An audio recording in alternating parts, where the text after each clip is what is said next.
काला साया। यूं तो बनारस घाट अपनी खूबसूरती के लिए बहुत प्रचलित है, पर घाट के किनारे कई राज लिए बैठे हैं। ये कहानी शुरू होती है बनारस के घाट के पास बने ममता निवास से, जहां प्रिया लाल जोड़े में ममता के घर उसकी बहू बनकर आती है। आओ आओ बहू, घर को अपने पैरों से पवित्र करो। ममता घर की दहलीज पार कर ही रही होती है कि अचानक एक बहुत गंदी सी बास पूरे घर में फैल जाती है।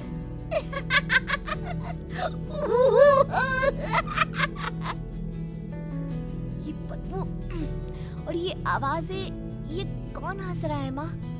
अब ये पड़ोसी ना हमारे थोड़े अलग से है। कहाँ हम शाकाहारी और ये मांस मच्छी खाने वाले। छोड़, तू ध्यान मत दे और गृह प्रवेश कर। और हाँ बहू, अपनी सास की एक बात हमेशा याद रखना, इन पड़ोसियों से तो कभी बात नहीं करेगी। अच्छे लोग नहीं है ये। अपनी सास की ये बात मानेगी ना बेटा? हाँ माँ, जो आपकी मर्जी, मैं उनसे बात नहीं करूंगी। अगले दिन प्रिया अपनी पहली रसोई बनाने रसोई घर में जाती है। ये छोटी बात तो नाक में जा रही है। एक काम करती हूँ, खिड़की खोल देती हूँ। प्रिया खिड़की खोलने जाती है। इतने जाले, लगता है इस खिड़की को कभी खोला ही नहीं गया। पर ऐसा क्यों? ओह, नॉन वेज की स्मेल आती होगी ना। 2 मिनट के लिए खोल लेती हूँ, फिर बंद कर दूंगी। प्रिया खिड़की खोलती है। खिड़की खोलते ही उसकी नजर सामने वाले घर की खिड़की पर पड़ती है, जहाँ एक लड़की खड़ी होती है। हाथों में मेहंदी, लाल रंग की साड़ी, बिल्कुल सजी धजी, मानो प्रिया की तरह ही वो भी नई नवेली बहू हो। वो प्रिया को देखकर मुस्कुराती है। हे भगवान, माँ ने तो इनसे बात करने को मना किया था। प्रिया फौरन ही खिड़की बंद कर देती है और तवे पर चढ़े रोटी की ओर देखने लगती है, पर वहाँ रोटी न होकर मछली पड़ी होती है। ये क्या? पहली ही रसोई में इतनी बड़ी गलती। हे भगवान, अब मैं क्या करूं?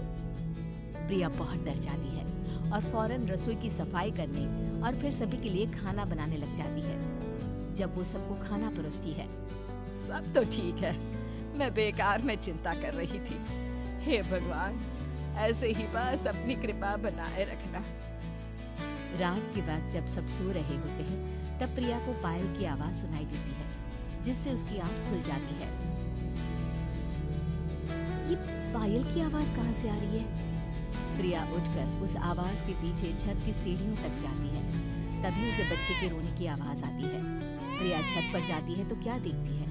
वही लाल साड़ी वाली लड़की अपनी गोद में एक नवजात बच्चे को घुमा घुमा कर सुला रही है। तभी प्रिया की नजर उसके पेट पर पड़ती है। ओह गॉड, ये तो प्रेग्नेंट भी है। सुनिए, बच्चा सो नहीं रहा है क्या? मैं कुछ मदद करूं? नहीं नहीं, आपके घर वालों को अच्छा नहीं लगेगा, मैं संभाल लूंगी। स्नेहा की गोद से बच्चा हाथ मारकर प्रिया की गोद में आने को छटपटाने लगता है। दोनों घर अगल बगल में बने होने के कारण प्रिया उस बच्चे को गोद में ले लेती है। प्रिया के पास आते ही वो सो जाता है। बच्चे का वो स्पर्श रात भर प्रिया भूल नहीं पाती और अगली सुबह वो छत पर कपड़े सुखा रही होती है। तभी उसे एक औरत इशारा करके बुलाती है। स्नेहा कह रही थी बाबू तुम्हारी गोद में आते ही सो गया। मैं गौरी, स्नेहा की माँ हूँ। बहू, घर आना, बाबू को खिला भी लेना। शाम को जब घर पर कोई नहीं रहता, बच्चे से मिलने के लिए प्रिया छिपकर अपनी पड़ोसन के घर चली जाती है और कुछ देर बच्चे को खिलाकर वापस लौट आती है। इसके कुछ दिन बाद ही प्रिया को पता चलता है कि वो माँ बनने वाली है। ममता की खुशी का ठिकाना नहीं रहता।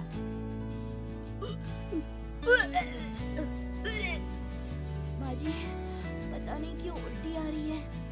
प्रिया भागती हुई वॉशरूम में जाती है तो हरे और लाल रंग की उल्टी करती है। उस उल्टी में से कीड़े निकलते हैं। ये क्या?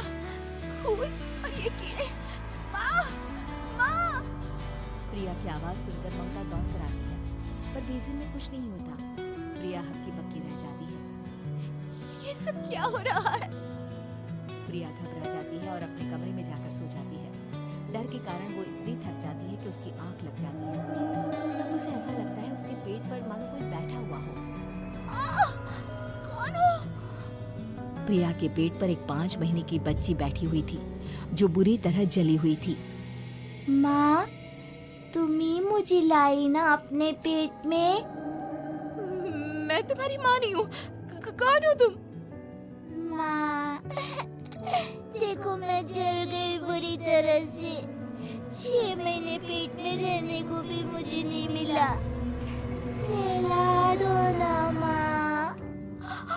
बचाओ, बचाओ, माँ। ममता दौड़कर कमरे में आती है। प्रिया की बातें सुनकर वो सब समझ जाती है।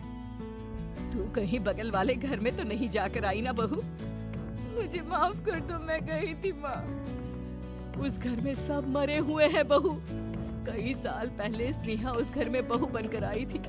कुछ ही दिन में वो एक बच्चे को जन्म देने वाली थी। पूरा घर बच्चे के आने की खुशी में खोया था कि एक दिन अचानक उस घर में आग लग गई। सब बुरी तरह जलकर मर गए। गौरी आज भी दादी बनने का इंतजार कर रही है और इसीलिए स्नेहा ने अपना अजन्मा बच्चा तुम्हारी कोख में डाल दिया। ममता ये कह रही होती है कि पीछे से उसके पैरों को एक बच्चा पकड़ लेता है। दादी, दादी। माँ, स्नेहा की गोद में यही बच्चा था। ये बच्चा कौन है फिर? तेरी मौत है। तेरी भी दादी। जिस चीज का ममता को डर था वही हो गया। ममता निवास के ऊपर मौत ने चादर बिछा दी थी। प्रिया का पेट ऐसे बढ़ जाता है मानो 9 महीने का हो। 2 हाथ उसके पेट से बाहर निकलते हैं। बहू, संतोष को फोन कर, किसी पंडित जी को बुला बहू। प्रिया का पति भागता हुआ घर आता है। ये तो होना ही था माँ। तेरा बाप तेरे सामने आ गया तो तू सह नहीं पा रही है। स्नेहा घर में आग लगी नहीं थी, माँ ने लगाई थी प्रॉपर्टी की लालच में। और वो बच्चा मेरी पहली पत्नी का बच्चा है, मेरा बेटा, जो कि उस आग की चपेट का शिकार हो गया था। मैंने तुमसे ये सब माँ के कहने पर छुपाया था। मुझे माफ कर दो प्रिया। तुम अगर चाहो तो यहाँ से जा सकती हो। मैं तुम्हें किसी भी बंधन में रखना नहीं चाहता। मेरी शादी हुई है आपसे, मैं आपको छोड़ नहीं सकती, पर उससे पहले हमें स्नेहा, उसकी माँ और बच्चे की आत्मा की शांति करवानी होगी। संतोष और ममता गौरी के घर जाते हैं। अंदर सब कुछ जला हुआ होता है। जमीन पर जली हुई लाशें बिखरी हुई थी। ममता रो रो कर अपनी करने की माफी गौरी से मांगती है। प्रिया स्नेहा के घर वालों का अंतिम संस्कार करवा देती है और ममता निवास फिर से आत्माओं के साए से मुक्त हो जाता है।